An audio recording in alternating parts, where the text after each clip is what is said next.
إذا شعرت بالرجفة، السعال، الكحة وكذلك ضيق في التنفس، عليك بهذه الوصفتان الطبيعيتان التي تخلصك من مشكل الإنفلونزا. تقوي المناعة وكذلك تعالج الربو الحساسية، وتنفع للكبار والصغار. تقوي مناعة الجسم، تنظف المسالك التنفسية خاصة لمن يعانون من مشكل الالتهابات. ضرورية أو مهمة لمن يعانون من ألم في العظام والمفاصل ووهن في الجسم بالكامل. وصفتان مقدمتان لكم من قناة عبد المغيث. أتمنى منكم أن تشاركوها مع الأهل والأحباب وكذلك الأصدقاء، ولمن يعانون خلال هذه الفترة من السنة. والأكثر من ذلك، هذه الوصفة جد نافعة لمن يشعرون كما سبق الذكر بقلة الطاقة والإجهاد، بحيث تنفع كثيرا في تقوية الجسم بالنسبة للكبار والصغار. هنا كما تشاهدون معي سأحتاج إلى حبة من الموز، ويكون موز اللي هو كما أقول شوية طيب ماشي خضر، ولو كيهربوا لي الكلمات. أقوم بوضعه في إناء زجاجي،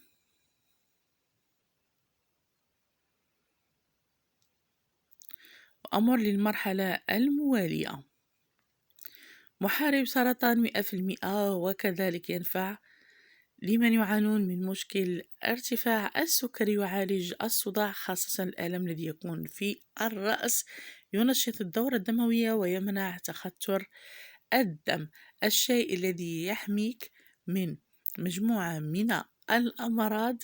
وكذلك يعتبر مركزا متميزا للأعشاب، إنه الزنجبيل أو سكينجبير. قطعة منه،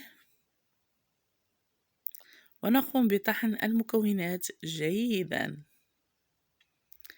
أكيد بعد بشرها. لا ننسى أنه طارد للغازات ويوسع الأوعية الدموية، الشيء الذي يعاني منه الكثير من الأشخاص. أضيف كأس من الماء غليان،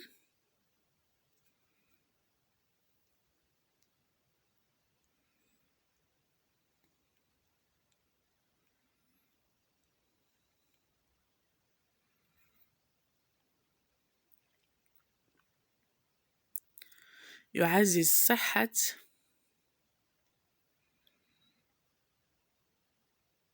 الجهاز الهضمي، ويعالج كذلك خفقان القلب. أضيف كذلك مكون آخر أو عشبة أخرى تساعد في التئام الجروح، وبالتالي القضاء على البكتيريا، الفيروسات، والتهابات القصبة الهوائية، مشاكل الكلى، الغازات في البطن، وتحسن الدورة الدموية. إنها زعترة. قم بتنظيف هذه الوصفة جد نافعة كما سبق الذكر بالنسبة للإنفلونزا، بالنسبة للبرد والكحة.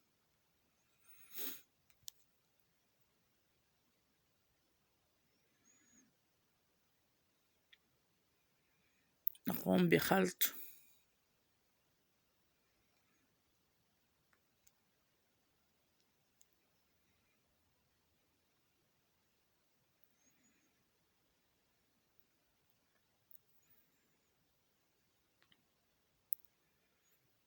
هذا الشراب أو المضاد الحيوي، أو كما أسميه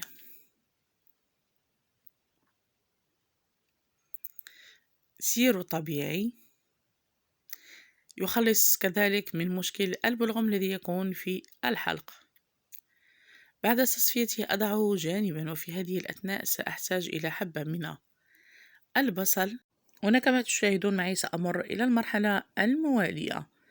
حبة واحدة من الثوم تنفع في علاج مجموعة من المشاكل التي تكون في الرئة من بينها التهابات الرئة، وكذلك تنظف رئة المدخنين بالأخص.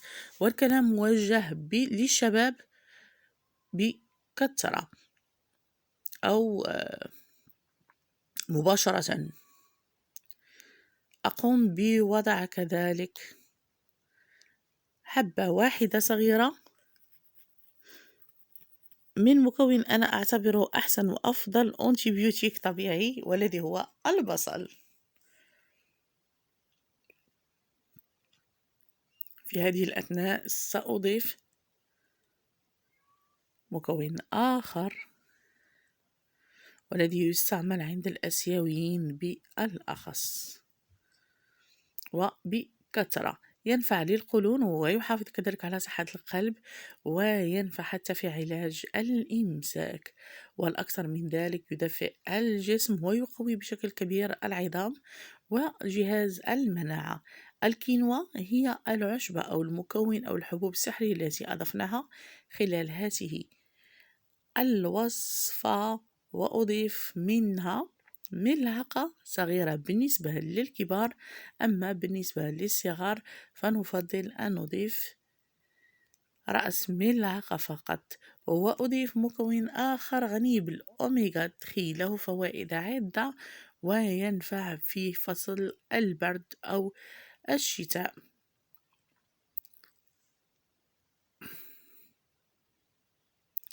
يحتوي على مادة هلامية مقوية للمفاصل، وكذلك تخلص من آلام الظهر وتخلص من آلام الركب، وتنفع كذلك في علاج البلغم. بودرة الكتان أو زرع الكتان هي المكون التالي الذي يخفض مستوى السكر في الدم، وبالنسبة لهذه الوصفة تنفع كثرة لمرضى السكري. أضيف منها ملعقة صغيرة بدون تخوف، أما بالنسبة للكبار فملعقة كبيرة تكون كافية.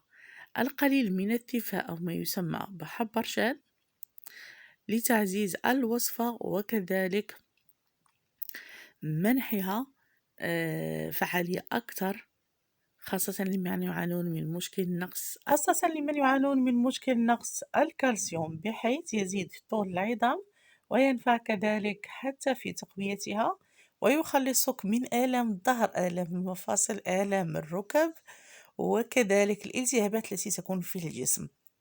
كما سبق الذكر أن هذه الوصفة صالحة بالأخص لمرضى السكري، بحيث ممكنهم أن يستعملوها بدون أي تخوف، بالمرة بالعكس ستفيدهم في إعطاء أو تزويد جسمهم بمجموعة من الفيتامينات التي هم في حاجة إليها، وكذلك صالحة للأطفال ابتداء من 8 أشهر. إلى اللقاء.